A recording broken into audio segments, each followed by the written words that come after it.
আধভা আর অধিরাজ যে ফ্রক দুটো পরে রয়েছে, এই ফ্রক দুটো ওদের ঠাম মানে ঠাকুমা নিজে হাতে তৈরি করে দিয়েছে। আর সেটাও বানিয়েছে আমার মানে দুর্গাপুজোয় পাওয়া যে আমার ছোটো কাকা শ্বশুর যে শাড়িটা দিয়েছিল তার ব্লাউজ পিসটা দিয়ে এটা বানানো হয়েছে। তো সত্যি জামা দুটো তো খুব সুন্দর হয়েছে।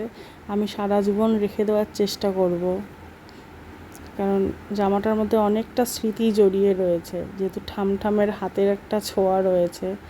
ওদের কাছে কতটা মূল্য আছে জানি না, কিন্তু আমার কাছে তো এই জামাটার মূল্য ভীষণই।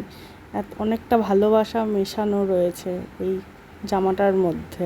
এই জন্য দুজনকে একসাথে পরিয়ে ছবি তোলানোর চেষ্টা করা হচ্ছে, কিন্তু একজন আরেকজনের পাশে দাঁড়াতেই আবার আরেকজন দৌড় মারে।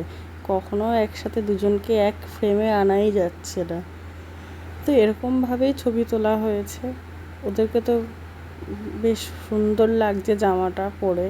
আপনাদের কেমন লাগছে কমেন্ট করে অবশ্যই জানাবেন। সকলেই ভালো থাকবেন। আয়নার সামনে তোলা হচ্ছে কারণ খুব শীঘ্রই ওদের সমস্ত চুল কেটে ন্যাড়া করে দেওয়া হবে, সেই কারণে।